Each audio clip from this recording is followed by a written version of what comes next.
Hey guys, thanks for joining me for this acrylic painting tutorial. You'll find all the supplies I used for this video in the description box below. I'm starting with an 11 by 14 gesso board panel, and I coated that in a mixture of burnt umber and Naples Yellow, and then I transferred on my image. So I'm going to start with the background in this landscape, and it is fairly dark back there, but it is not my darkest value. You want to keep that in mind, and it's also in shadow, so a lot of my tones that I'm using in the background have a little bit bluer or a cooler tone to them for like the highlighted bushes and trees and things like that in the background. They will still have a highlight, but it will be on the cooler side. Something to keep in mind when you're painting landscapes is you don't want to follow any kind of pattern.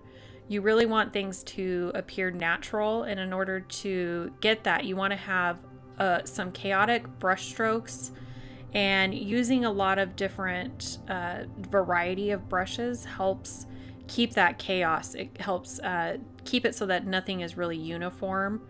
So you'll see I switch back and forth a lot with the different kinds of brushes that I use, and just try to create a lot of visual texture and movement in the back of the painting. Really in any of the foliage, things like that, I'm always trying to create some chaotic texture. So I'm really trying to pay attention and make sure that I don't get stuck into any kind of pattern. And another thing to keep in mind when you're painting a landscape, a lot of people have a hard time creating some depth or some distance. The main thing that I generally see is that people have put too much detail or too many hard lines in the background, which actually pulls it forward. So you want to keep that in mind, that when you're painting a landscape, whatever's in the back is going to be kind of blurred out. They're going to have softer edges. You're not going to see a ton of detail, not like in the foreground anyways. So try to keep that in check as you're moving through the painting, so that when you do get up to the foreground of the painting, that's when you can really add in a lot of your different details, smaller like leaves and things like that. That's when you really want to put more of that detail in the painting. So you can see I'm adding in the foliage that's off to the left here, and that is a little bit of a different value than what is the foliage in the background. It's slightly different. It is not the darkest dark that I'm going to be doing. That will actually be the bush that's right in front. That one will be much darker.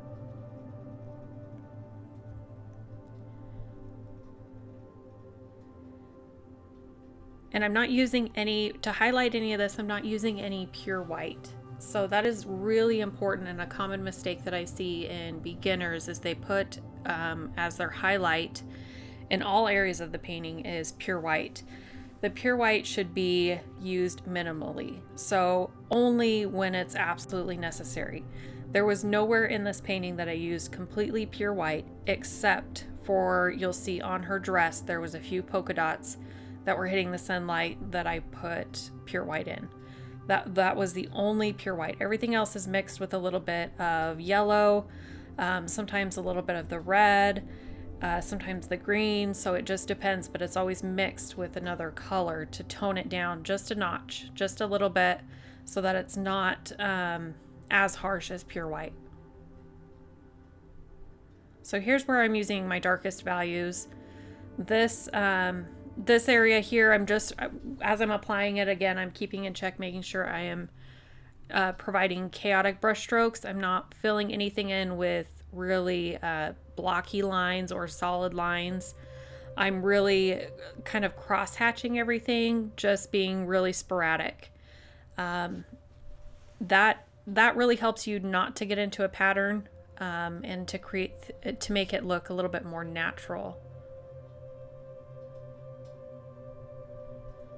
And I've said in my previous videos before that I'm always checking my values. So as you can see, I went back to the background, adjusted the values there a little bit. Once I get that the darkest value in, I realized that needed to be a little bit lighter and a little bit more yellow of a tone. So I went ahead and adjusted that. And that's something that different painters work differently. So I like to work throughout the entire painting for the most part. Especially once I get the base layer in of everything, then I like to really jump around the painting. It just kind of helps unify it for me. Some artists like to work on one tree trunk at a time, or one bush at a time, or things like that, and completely finish it, and then before they move on to the next area. And that's fine for them. That just doesn't work for me. I like to build it all up together.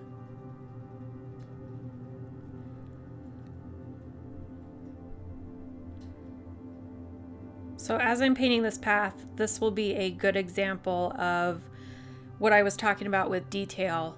As it's into the foreground area and fades to the background, you'll see how much less detail the background area has than the foreground, and that is crucially important in creating something realistic. So keep that in mind. It's okay to have minimal detail in the back, but it's okay to have some detail in the back. Just keep it minimal.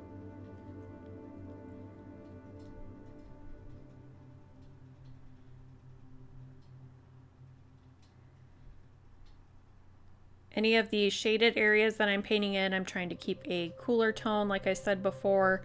Any of the lighter areas will have that warmer tone, so more of your warmer yellows, possibly a little bit more warmer greens, things like that. But in the cooler areas, I want to keep those more on the bluish or violet side.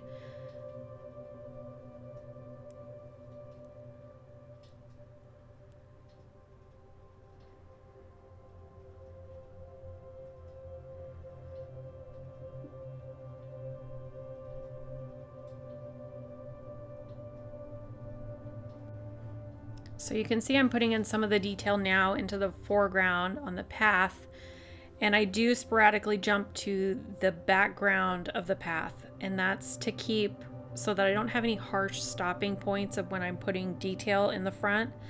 I want it to kind of fade away. So I'll put a little bit of detail, and then before you know it, I'm not putting any detail onto the path. And that kind of gives it a really nice smooth transition. And if you are painting any kind of path or even a road or anything like that, the palette knife works really well to give it some of that rocky texture. So I suggest you play around with that a little bit. And the best way to use the palette knife is to mix a few different colors together, but don't fully mix them on the palette. Leave some streaks of the different colors showing through there. Put a little roll of paint on the end of your palette knife, and then using the flat side of the palette knife, or the edge of the palette knife, go ahead and start dabbing it onto the canvas, and just kind of scraping the surface of the canvas. That will help create some natural looking textures.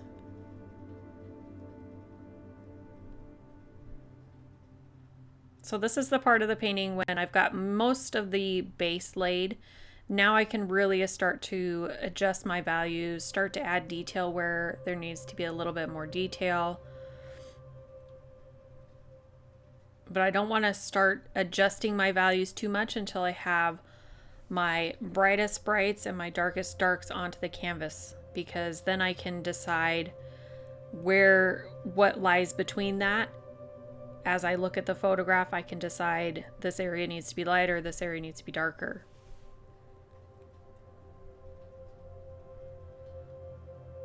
So you can see using the palette knife how much more visual texture I'm getting, and I go back in even with the flat brush and just kind of vary those up so that it doesn't look like it was just put on with a palette knife. It looks like there's a lot of commotion right on the ground of the path, and that's exactly that's the look that I'm going for. It's a dirt path. There's a lot of leaves, there's a lot of twigs, there's dirt, there's rocks, those kind of things. So I want to make sure that is read well to the viewer.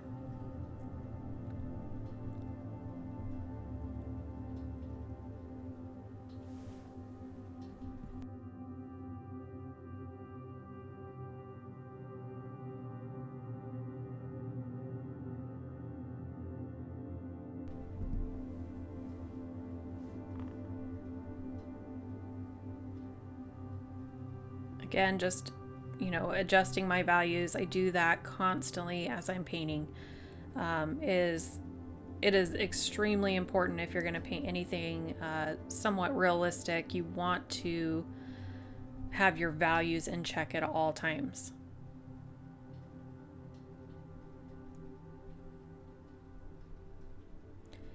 And if you're new to painting and don't understand what values are, the best way I can describe it is it's simply lights and darks. So its values are telling you how light something it is and how dark something it is.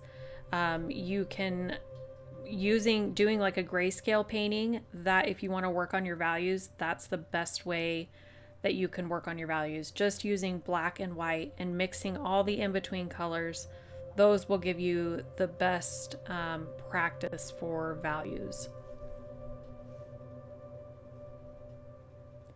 So I had a straight line right here on the edge of the bushes there, and that's something which was fine because I had to finish painting the path in. And once I got that finished in, I wanted to make sure I added more bushes to kind of cover the path a little bit so it didn't look like it was a manicured bush there.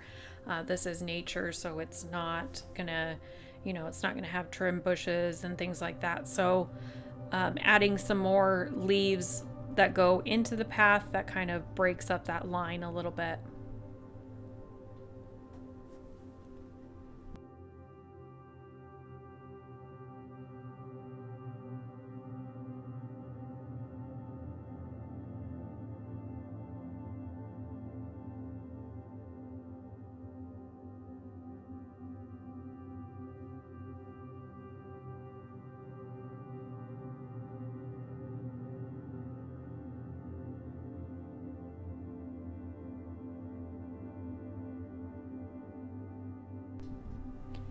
If you guys are looking for the traceable for this video, I will have that up on my Facebook page, Boz Art Tutorials. It's a group that you can join that has free traceables that you can use, as well as the picture of the finished painting for you to, you know, try it at home.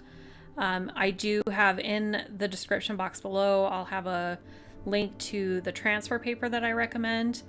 I don't, you know, I'm not sponsored by them or anything. I just prefer their transfer paper. It does come in a variety of different colors.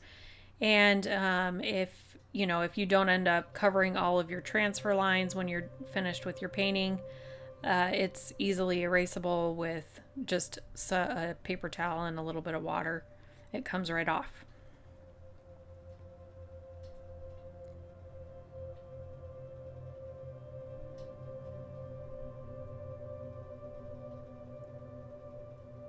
So I've added into the foreground some little leaves and things like that. Now I'm just kind of sparkling it up with the edge of the fan brush, adding a little bit of a lighter tone. That just kind of highlights some of those areas. Even though most of it's in shadow, you're still going to have highlights. And that's something to remind yourself of. A lot of new artists who are just kind of starting out, they tend to, in the highlight areas, put white, and in the dark areas put black, with no highlight in the shadow areas.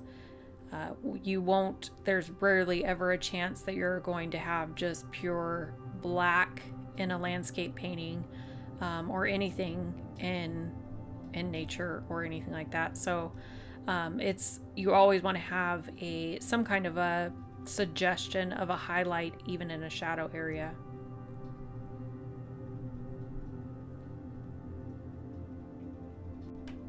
So now I'm going in and filling in the skin tones, and for that a lot of people have a hard time mixing skin tone colors, and it can get a little confusing when you're painting portraits and things like that.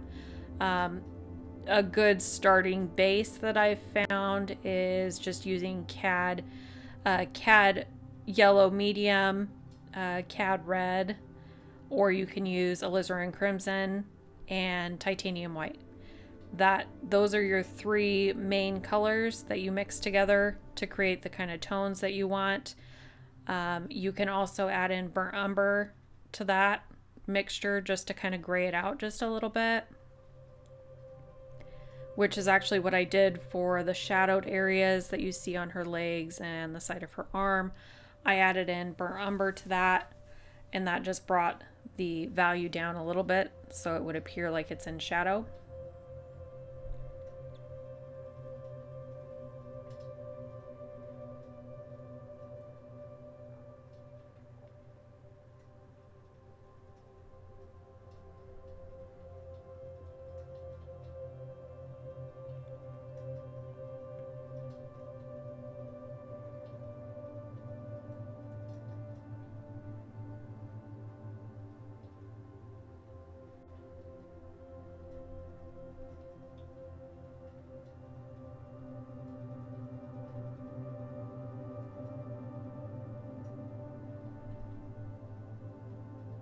For her dress, I'm using Mars Black and Alizarin Crimson, and I'm just blocking in some of the shadow folds that I see. I generally, when I'm painting fabric, I start with that, blocking in all of those shadow areas, and then I go in with my mid-tone. So the mid-tone in this is just Alizarin Crimson, and then I'll use, for the highlight areas, I use Pyrrole Red. And those are all Liquitex Basics paint. They are very transparent, as you can see, especially the Alizarin Crimson. That one tends to be extremely transparent, but it works to my advantage. So keeping with the idea of the highlighted areas being warmer and the shadowed areas being cooler, you see I added a little bit of blue into that mixture of the red that I had. The Alizarin Crimson is already a cool color, but I wanted to add a little bit of Ultramarine Blue into that just to cool it down just even more, kind of creating more of a mid-tone to work with. And then I do end up using a couple coats of the Pyrrole Red. It is a very opaque color, so you can't really see through it a lot, which I really like. But in order to get the vibrancy that I was looking for, I did add a little bit of white to the Pyrrole Red, and then I glazed back over that with just pure Pyrrole Red, and it creates a little bit more vibrant areas for that sunshine or sunlit area.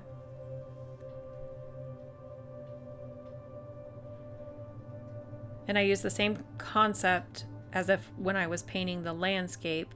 Once I get everything kind of blocked in, then I can start adjusting my values. So you see I kind of do a second layer of everything. I go in and I'm not fully covering everything again, but I'm adjusting what needs to be lighter, what needs more of a mid-tone, what areas need to be more in shadow, that kind of thing. I'm really kind of thinking through the process a little bit more, adding in a little bit more detail.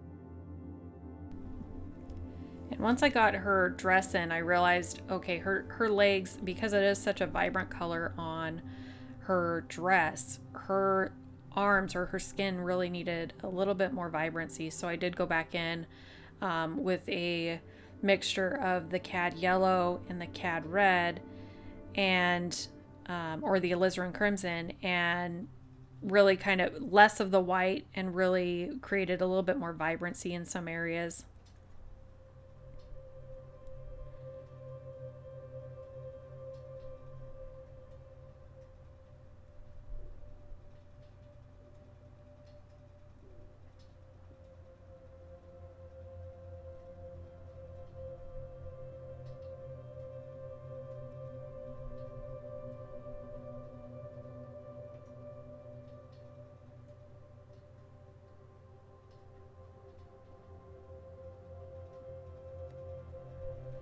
So now we're going to start on the hair, and the biggest thing, or the biggest suggestion that I can give you when you're painting hair, is to look at all of the different shadow areas. Start with that and block those in, not in strings or like strands of hair, but clumps of hair.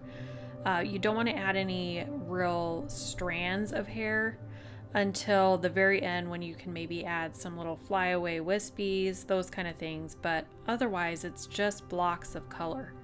So keep that in mind when you're painting hair to make it look a little bit more realistic. Is look at the tones. Start with the darkest values that you see in the hair. Block those in the shape that you see them. It may not make sense at first, but once you get all the different values in there and all the different tones in there, it really does start to come together. So I would start with the darkest and then go with the medium color that I see, and then the lightest color.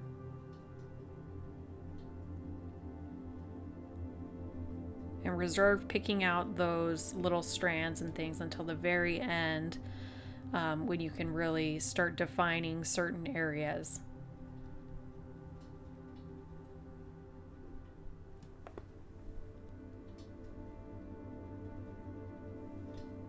So here's the polka dots I was talking about on her dress earlier. The shadowed side has a mixture of ultramarine blue and white. And then you'll see on the lighter side is actually pure titanium white that I use on that.